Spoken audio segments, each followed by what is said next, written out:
Welcome to Context Window, your weekly look at the bleeding edge of AI coding tools. Let's see what's new. OpenAI just pushed out another update to its Codex models, reportedly enhancing their ability to handle large, multi-file refactoring tasks. The promise is a more holistic understanding of complex code bases. That's a significant move. The challenge for these larger models has always been maintaining context across multiple files.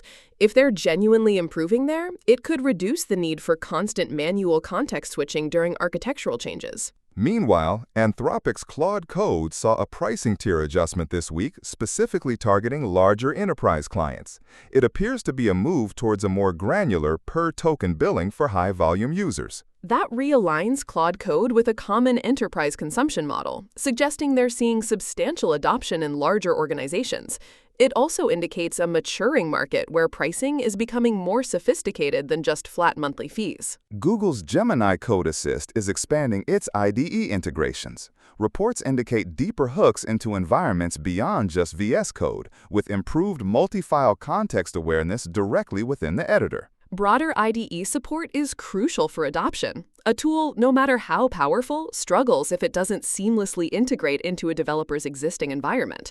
The multi-file context within the IDE itself is a direct response to a major pain point. GitHub Copilot X seems to be doubling down on its explain code and documentation generation features, with a preview rollout for select users. The aim is to help developers not just write code, but understand legacy systems faster. That's a smart pivot. Generating code is one thing, but interpreting and documenting often poorly understood codebases is another massive productivity sink. If Copilot can genuinely make headway there, it could unlock a lot of value. And then there's Cursor. They announced a new AI-first file system navigation, allowing users to query their entire project structure using natural language, potentially bypassing traditional tree views. That's a fundamentally different interaction model. It shifts from a visual spatial understanding of a codebase to a semantic, query-based one. For developers who struggle with large, unfamiliar projects, it could be a significant improvement for initial onboarding. The industry is buzzing with new capabilities, but what happens when someone decides to put these tools through a real-world, year-long stress test, spending a significant sum to truly compare them? The findings might not align with the marketing narratives these companies are pushing. The premise is certainly intriguing. An individual committed $2,400 over 12 months to evaluate Claude Code, Cursor, and GitHub Copilot in their daily development workflow. The core question was not just about features, but about real return on investment. Exactly. The sheer scale of that commitment, a full year and a non-trivial amount of money, highlights the intense desire among developers to find genuine productivity gains. It's a testament to the belief that these AI tools should deliver. It's an important point. Many reports on AI coding tools are based on short-term trials or synthetic benchmarks. A year-long continuous integration into a personal workflow provides a much more granular and realistic perspective on how these tools perform under sustained pressure. This wasn't a lab experiment. It was an embedded operational test. That sustained engagement is critical because the initial novelty of an AI tool can wear off quickly if it doesn't truly integrate or provide lasting value. So, regarding this deep dive, what were some of the initial findings regarding how each tool performed in terms of raw code generation and assistance? The analysis highlighted distinct strengths. GitHub Copilot, for instance, proved exceptionally good at boilerplate code, auto-completions, and suggesting common patterns. Its integration felt seamless, almost like an enhanced autocomplete layer. It functions best when the task is well-defined and common. So, for the repetitive, low creative parts of coding, Copilot was the workhorse. What about Claude Code? That tends to be positioned as more intelligent, capable of deeper reasoning. That's correct. The observations indicated Claude Code excelled at more complex logic generation, multi-file refactoring suggestions, and understanding higher-level architectural changes. It seemed to shine when given a more intricate problem description, often requiring a more detailed prompt. The output might take longer to generate, but the quality for non-trivial tasks often appeared superior. And Cursor? That's a different beast altogether, an AI-first editor rather than just an IDE plugin. Cursor presented a distinct paradigm. Its strength lay in an iterative, chat-based approach to coding. Instead of just generating a block of code, it facilitated a dialogue, allowing for guided refactoring, error explanation, and even exploration of the codebase through natural language queries. It was less about raw speed of code generation and more about a guided development experience.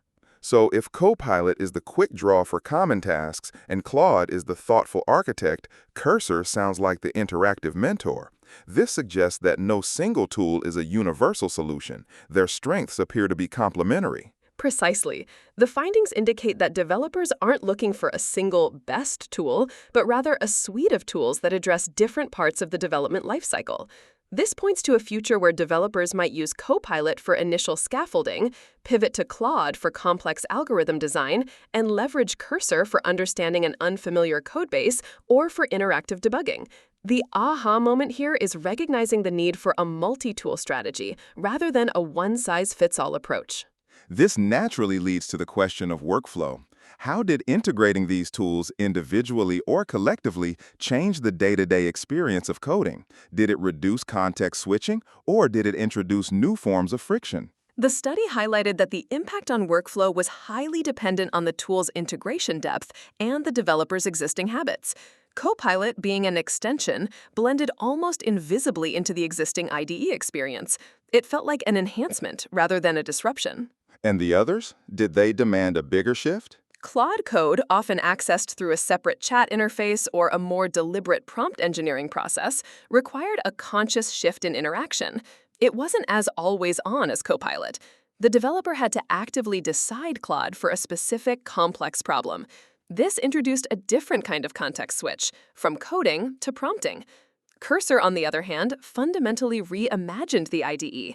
Its AI-first approach meant that the interaction model itself was different. It encouraged more natural language interaction within the editor, potentially reducing context switching for tasks that traditionally involved switching between an IDE and a browser for documentation or Stack Overflow. So Copilot was additive, Claude was a deliberate consultation, and Cursor was a re-architecture of the interaction. This makes the AI-first editor concept particularly interesting. It's not just about what the AI generates, but how it changes the development environment itself. Exactly. The report suggests that an AI-first editor isn't merely an IDE with AI features tacked on. It's an environment where AI is the primary mode of interaction for many tasks. This could represent a significant shift from traditional GUI-driven development, potentially leading to new efficiencies in code navigation, explanation, and modification. The aha here is that developer experience isn't just about output quality, but about the seamlessness and intuitiveness of the interaction model. Now, to the core of the title, the $2,400 ROI reality check. After a year of spending that money, what was the actual return on investment? Was it quantifiable or more subjective? The findings suggest that the ROI was far from a simple calculation. There wasn't a direct, easily quantifiable financial return in terms of, I saved X hours, which equals Y dollars. Instead, the value manifested in more nuanced ways. Like what? What did the $2,400 buy, if not direct time savings? It provided a significant reduction in cognitive load. For instance, Copilot eliminated many mundane, repetitive coding tasks, freeing up mental energy for more complex problem solving.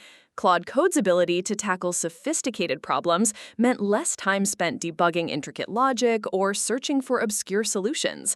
Cursor, with its interactive guidance, helped in understanding new code bases faster, reducing the mental overhead of onboarding. So it's less about, I wrote this code faster, and more about, I spent less mental energy getting to the solution, or I understood this complex system more quickly. Precisely. The ROI was often indirect: increased developer satisfaction, reduced burnout from tedious tasks, or the ability to tackle more ambitious problems due to reduced friction in the development process. The cost was justified not necessarily by saving X dollars directly, but by enabling higher value work, accelerating learning, and improving overall quality of life for the developer. The aha is that productivity in this context isn't just lines of code per hour. It's about the quality of thought and the engagement level of the developer. This implies that the true value proposition of these tools isn't just about raw speed. It's about enhancing the developer experience in ways that are harder to measure but profoundly impactful. That's a key takeaway. Many discussions about AI tools focus on quantitative metrics, but this year-long study brings into sharp relief the qualitative benefits. The perceived value often came from reducing friction, accelerating learning curves, and supporting exploration rather than just pure code generation.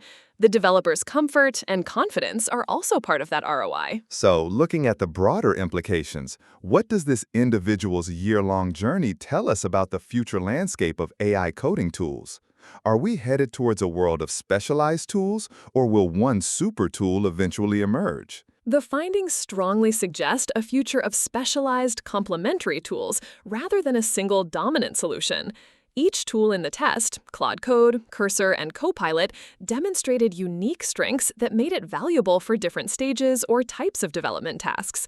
This points towards developers building personalized AI toolchains tailored to their specific needs and preferences. A personalized AI toolkit, then. What does that mean for the tool providers themselves? It means a strong emphasis on interoperability and perhaps more open ecosystems.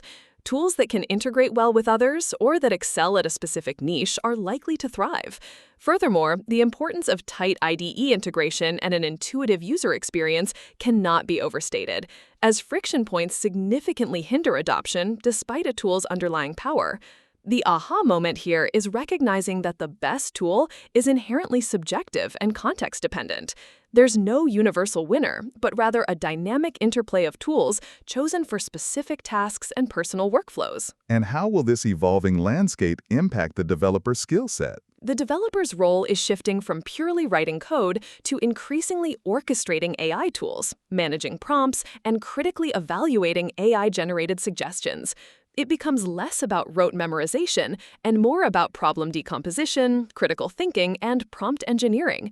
The ability to effectively leverage and combine these tools will become a core competency. So, after all that analysis, what are the key insights listeners should walk away with? First, recognize that a multi-tool strategy for AI coding assistance appears to be more effective than relying on a single solution. Each tool has its niche. And second? The ROI from AI coding tools is often nuanced and indirect. It's less about direct cost savings and more about reducing cognitive load, improving developer satisfaction, and enabling higher value work. Thirdly, the integration with a developer's existing workflow is paramount. Tools that blend seamlessly or offer a superior intuitive interaction model like an AI-first editor are likely to see higher adoption. And finally, the best AI coding tool is subjective. It depends heavily on individual workflow, project requirements, and personal preferences, making blanket recommendations difficult. Considering this evolving landscape, how will developer teams manage and integrate a diverse array of AI coding tools, each with its own strengths, into a cohesive and efficient development process? And, perhaps more critically, what is the true hidden cost of not adopting these tools, given the incremental gains in productivity and cognitive relief they offer? That's all for this episode of Context Window. Join us next time for more on the AI tools shaping how we build software. If you're building with AI, subscribe. We cover what matters. Ship smarter, not harder.